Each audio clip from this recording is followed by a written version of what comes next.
Hello everybody, welcome back to the channel. This is a response video to two videos put up by separate people, one that was referencing the other one, and I was thinking about doing something like this anyway, and I think it's just an interesting thing to talk about, and it's kind of wrapped around the idea of how I buy books, but it's also bouncing off these two videos where one of them was from Ollie from Criminally, who was talking about the Chicago Sun-Times list of recommended books that were done by an AI. It's quite controversial because the information was just made up. It was wrong because it was done by an AI. So it's an interesting bouncing off point to talk about AI anyway.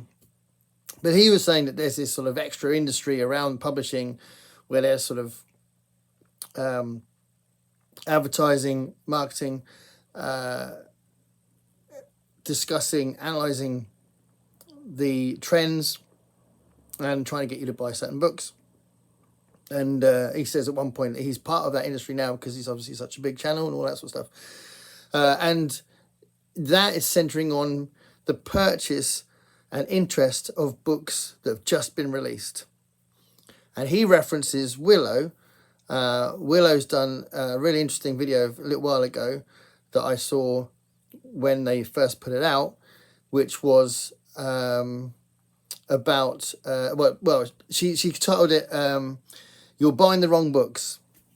And she talks about things like Sarah J. Maas and some of these other romantasy stuff and some of the ones with generic covers and saying, that's interesting, but you should be reading other things. And just, again, focusing on the now, so the stuff that's just been released. And again, these kind of topics come up a lot and people discuss the trends and what people are buying and whether or not people are being steered in a particular direction that's a negative one, or whether the now of book publishing is particularly enlightening or fresh or bit dyed in the wool, you know, that kind of thing. That discussion is kind of an ongoing thing. But what people don't seem to do with this kind of thing is celebrate, well, not celebrate necessarily, but just talk about all these different ways you can buy books. So I wanted to go through some things, or not just buy books, but actually consume books, because I am going to reference libraries as well. There's so many ways you can get books that it does seem to be a little bit reductive to just talk about these sort of lists of what appears in these newspapers. I think it's a good discussion. I'm not suggesting that it shouldn't happen, but it does seem to be that that's always the focus. And there's so many different ways you can get books. And I wanted to encourage the idea of delving deeper into authors or into genres or into a historic precedent of, or precedents, historic precedents of these things that you're reading now. I don't think it's necessarily going to make them better, because I'm not going to be one of those booktubers that say if it was earlier, it's automatically better. Quite often it's the reverse. But I do think if you're interested in a particular genre, then I do think then it makes a lot more sense to me to delve around that genre and not worry about so much what's in some newspaper or magazine suggesting a list of books for you. So just want to go through a few of these possibilities of where you could get books. So let's start with libraries. I am actually quite fortunate that in my city, in Portsmouth, there's at least 8 libraries, a couple of them massive, and you know, I can go into the main one, the central library, and I can easily find loads of stuff that I'd like to read. So not everybody's got that, but a lot of places have, and I wouldn't be surprised if there's quite a few people watching this that might not use the library much, or might think of maybe doing that at some point but never getting around to it. And I think libraries are a fantastic source of finding books and going to try and illustrate what I'm saying with some books. And this is Mockingbird by Walter Tevis, and I got this at the library, actually from a recommendation from Ollie. So he sent me a message saying, I've just read Mockingbird, Gareth, and I think you'll like it. He thought it was up my street. So Walter Tevis's Mockingbird, it's part of the SF Masterworks, which can be hit or miss for me as a series, but I love the fact that it's a series that the publisher, are making a huge effort to re-release these classics and keep them available. And some of them are amazing. Some of my favourite books are in that series. So Walter Tevis' Mockingbird. So that's, it's a library copy. And I wanted to use this as an example of libraries, a great source of what you can get. There's also the different variety of shops. So I think Ollie, but definitely Willow, talked about Waterstones and some of the big high street shops. In America, it's probably Barnes and Noble are the big ones. But over here, Waterstones are the big chain. But there's obviously several different chains out there. And when I recently went to London for that London meetup again, and I really wanted to go to Foyles, and I really wanted to go to Forbidden Planet. I always find great stuff there. But one of the things that sometimes people criticise those big shops for has just been having generic stock, that nothing particularly exciting, and you either get booktubers who complain there's too much old stuff there, or booktubers that complain there's too much new stuff there. And I've got to say, whenever I go to one of those big shops, I'm always really pleased that there's a whole variety of stuff I can find, and a whole variety of different kinds of authors. And I always walk away really excited because I've seen lots of things I've wanted to get, and usually walked away with something as well. So yeah, I don't really relate to this idea that there's something lacking in these shops. I am so excited to go in these shops, and I'm always very impressed. So whether or not it's the same for Barnes and Noble, I don't know, because I haven't been in one of those yet. But certainly true for Waterstones. I think Waterstones has got a really nice range of stuff. So, you've got the high street shops, you've got the charity shops or thrift shops in America, and you can find anything there. I will say charity shops tend to stock newer stuff. So say you wanted some sort of 1957 Brian Aldiss book, then the only one you're likely to find, the only charity shops that's likely to stock that would probably be Oxfam, because Oxfam kind of operate like a legit second-hand bookshop, whereas most of the charity shops, you're probably going to get second-hand copies of recent stuff that's just been released, which is not a bad thing, because again, it gives them that extra life. But there's so much possibility, and I'm always going in charity shops, and so often I find some interesting things. So that's one thing. And then obviously, as I just mentioned, the second-hand bookshop, where you can find old vintage books, old vintage paperbacks. And if you're one of those readers that just concentrates on the Booker Prize or the Women's Prize or the stuff that's just been discussed in newspapers or the stuff that's just been released this year, I think you could be losing out on the wonder of looking at second-hand bookshops and trying to find these old books. Not because every old book is a great book, but just because some of them are. And if you're into a particular genre of novel or short story, then you can find some absolute gems if you kind of look with a sort of a hopeful, positive, proactive brain in second-hand shops. So I do think that's true as well. eBay, you can find anything. As if you know my channel, you know that all the way through my life, from my teenage years to now, I've been religiously and obsessively collecting Harlan Ellison, Ray Bradbury, Richard Matheson, and Robert Sheckley. Those are the four of the old authors. I mean, it's been added to now by Ursula K. Le Guin and Adrian Tchaikovsky and people like that. But when I was younger, it was Harlan Ellison, Robert Sheckley, Ray Bradbury, and Richard Matheson. Those are the big four for me. And eBay changed all of that, because I'd be sort of elated if I managed to find something in a second-hand bookshop, this sort of rare book. I was like, oh my God, I can't believe I found this. And it's a magical thing to have found those things in the wild. But then once eBay came along, you just search for it and then order it. So that made that kind of thing a lot easier, because literally, you know, the most obscure thing you might see on a book haul on BookTube, you can look it up on eBay and you can find it. Sometimes they're expensive, but they're there. So eBay can be an amazing source for that kind of thing. And I just recently bought a Jack Schaefer book for June on the Range by called The Canyon, and it was literally like perfect condition, like brand new, and it's from the 50s. I couldn't believe it. Look, a little dinky paperback that's going to be a gorgeous thing to read. And you know, I bought that for the June on the Range event. eBay's fantastic, so use eBay. Another thing, like Amazon can be quite useful. People might want to boycott it, I understand that, but it is a nice source for indie authors. I'm not just saying that because all of my books are on Amazon, but Amazon can be good for ebooks as well. So if you're an ebook reader, then Kindle Unlimited can be quite useful for that as well. So Amazon can be quite good.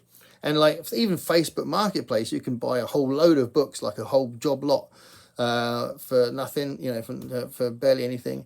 So that can be a good source as well. You can borrow books from a friend. I've got, well, actually, no, I haven't. I did borrow The Secret, is it Donna Tartt's The Secret History? But it was a bit of a knackered copy, and I gave it back to my friend straight away, and found, because I found it in a charity shop. So that was quite nice to be able to give it back. But again, that was a possibility that I borrowed it, and that can be really good. So that's another way you can find books through that way as well, by discussing it with friends and things like that.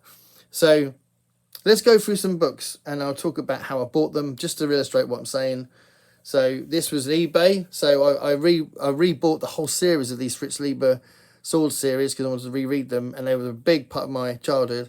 So that was an eBay thing, and I was very particular in getting this imprint because I really love the design, and I wanted to get these versions.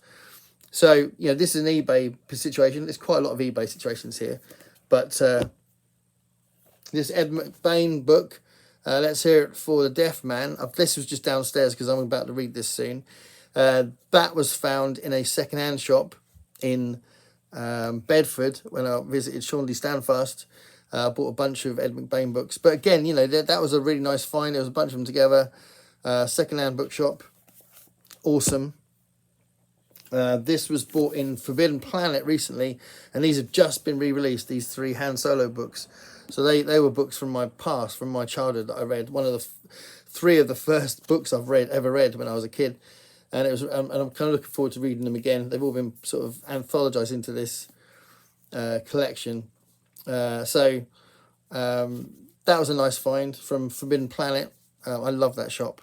And I'll always find stuff in Forbidden Planet. And they have the big superstore in London. They always have loads of American imports and stuff, which is really cool. So Han Solo's three books there. Sea of Rust is an interesting one because I bought this in Waterstones, but I read the back, basically. I bought this years ago, but it's one of my favourite books. I just read the back and it looked really interesting, so I bought it. And at the time, I hadn't heard of C. Robert Cargill. I've read a few of his books now. But this blew me away, this book. I love this book. And I've mentioned it a few times on the channel. I definitely recommend it. But, you know, I just read the back in the bookshop. I thought, I'll get that.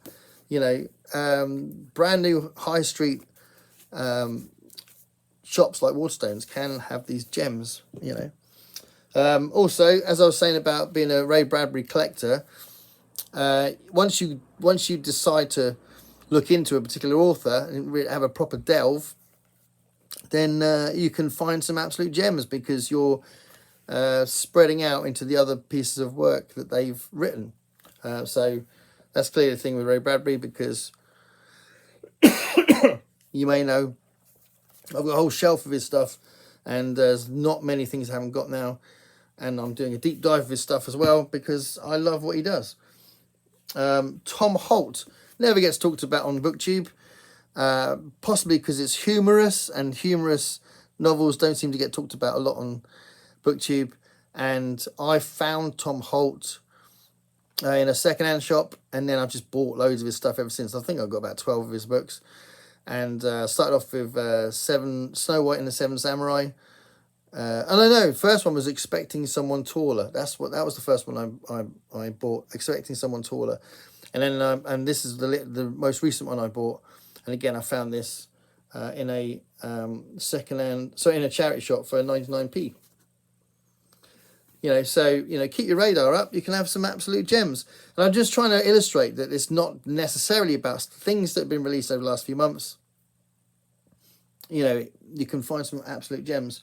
This was bought recently in London in foils. And this is Hiromi Kawakami's Dragon Palace. So I mentioned this on the channel recently because this is the last one for me to get by her. I've got everything else by her. I think she's fantastic.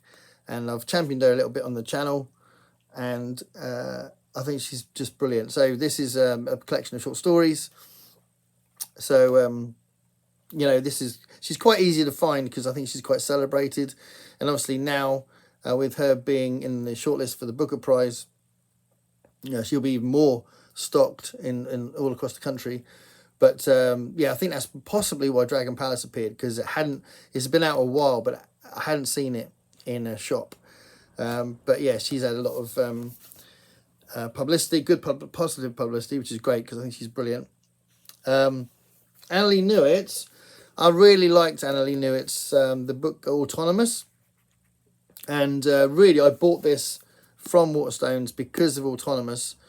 And Annalee Newitz is a really interesting writer, I think. So we'll see what this is like. But this is one I bought in Waterstones. I'm trying to illustrate both things. That the old stuff's really interesting that you can get on eBay and in secondhand shops. But there's some gems you can find in the big shops as well. And you might be a collector of certain things. As I've said before, I'm a collector of books about the Marx Brothers, and these are the two most recent ones I've bought. So this is Letters from Groucho Marx to his daughter Miriam, edited by Miriam Marx. Love Groucho, that's the name of the book. And this is, I still haven't read this, I've mentioned this a few times on the channel, I need to read that. Again, a book released by one of the children. You got Son of Harpo Speaks, and Harpo Marx is the most likable of the Marx Brothers.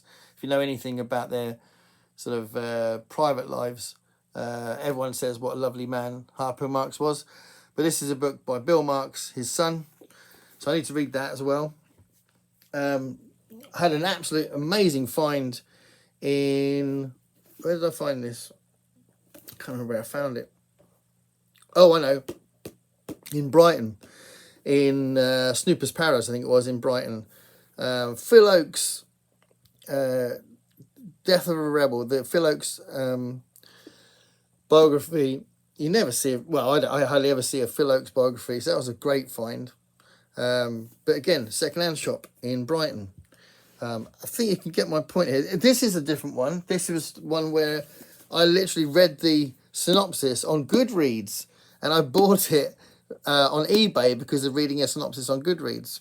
Waypoint Kangaroo. It just seems to be like a light-hearted, humorous, alternative reality, science fiction, parallel world kind of story. But I haven't read it yet. But this was literally off the back of what was written on Goodreads. So I'm trying to illustrate this not just about finding these books through one source. A lovely modern American short story collection that I found in a second-hand bookshop. I can't remember which one it was. Hold on, does it say there? No, that's not the original. There's a sticker there, but I think that wasn't the shop that I bought it from. But yeah, that was a really nice find, and there's some great stories in there. And I was so pleased to find it, and I did a little video about that one as well, asking for more suggestions. A bit of non-fiction here. History of the Devil. That was one that I used in my degree. So I, later on after the degree, I wanted it again. So I bought it new. I bought this one new, but I've had it quite a while. but I ordered this one. So, you know, and then you've got, it's very easy to find Percival Everett now because he's in the news all the time. And Erasure, I bought this because of the film American Fiction. I didn't realise it was such a big deal when I bought the book. And now I've got 3 of his books, and I borrowed one from the library. I'm very excited to read this stuff. But this was one I bought from Waterstones because of the film. So, you know, Percival Everett's very easy to find. And again, I keep hearing that he's amazing. Nick Harkaway's Titanium Noir. Keep hearing that this is brilliant. And this was a Waterstones buy. So, new stuff from Waterstones, but also old stuff from Waterstones. So this was one I bought, George R. Stewart's Earth Abides. That was one I bought new, SF Masterworks. It's an old book, old classic. And you don't have to pay full price for these things because FOP and HMV, FOP's owned by HMV, but that whole chain, they put all the SF Masterworks out for, it used to be 2 for £7, but I think now it's 2 for, I think it's 2 for 11, 2 for 10, 2 for 11, something like that, but still pretty cheap. So you can get these with for a bit of a bargain price as well. So, you know, like I said in the early part of the video, there can be a bit hit and miss, but these are classics, so you can get the old stuff as well as the new stuff. Couple more examples. Well, in a similar way to the Glance SF Masterworks, this was a reissue from Penguin. I did a review of this book. It's a really interesting book, Anakavs Ice, and I definitely recommend that you read it, especially if you're into literary fiction or science fiction or speculative fiction or a mix of all three. You will find this a really interesting book. But again, this was a reissue that Penguin put out.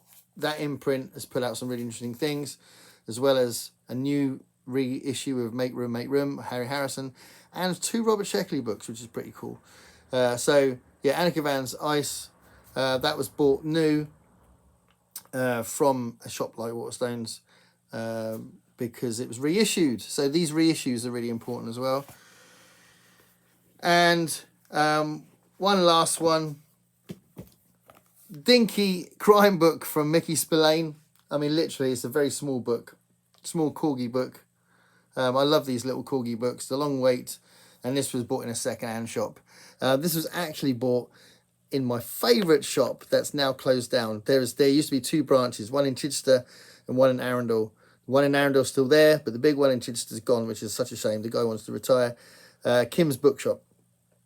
But Mickey Spillane's The Long Wait was one I got. Really good condition, actually. It's fantastic. And I just love the feel of it. I've talked a lot on my channel about the physicality of books, how it makes it a different experience, and how if I had 2 copies of the same book, they're different books because it's an object, you know. Yeah, I love the feel of this book. But again, second-hand bookshops will give you these kind of old corgi paperbacks, vintage paperbacks. So hopefully I've kind of illustrated the idea that I absolutely get why you would be interested in these lists, and that you'd possibly be motivated to look into these authors, and it could be a way of steering your reading. But I think you can steer your reading in different ways by looking at things that you might find on eBay or in second-hand shops or in charity shops. So delve into the past. Don't delve into the past thinking that the past is some sort of utopia of fantastic fiction, because sometimes things are done better later, and it's not just about the original ideas. Sometimes people improve on those ideas, but you can have some absolute blinding classics. You know, just off the top of my head, those fantastic books by Ursula K. Le Guin from the late 60s, like The Left Hand of Darkness and Dispossessed, you know, they're from the late 60s, and you know, you can find those secondhand quite often. The 2 big Alfred Bester books, The Stars of My Destination and Demolished Man, you often see those secondhand. You can find them in the SF Masterwork series as well, but you do find them secondhand, and you know, they are incredible books. And again, that could be something you could be looking at in secondhand shops, and like, you know, try a book for £1 and see how you get on. So yeah, that's what I want to do with this video. So it's kind of like bouncing off this idea of how I buy books, and I'd say most of what I buy is eBay, but I do love finding new books in the big shops. You know, this was one that had a lot of publicity on BookTube. So I haven't read this yet, but I bought that in foils in London, and I was really excited to get it, but it was from the discussion that was happening on the internet. And there's some great books in the big shops. You know, it's not about, oh, they're not selling this, or they're not doing, you know, they're not diverse enough, or whatever. Yeah, I think you get a good variety myself. So there we are. Please put down your thoughts below on what I've said. Hopefully it makes sense, and let me know where your source of buying books are. Thanks a lot for watching, everybody. Stay curious.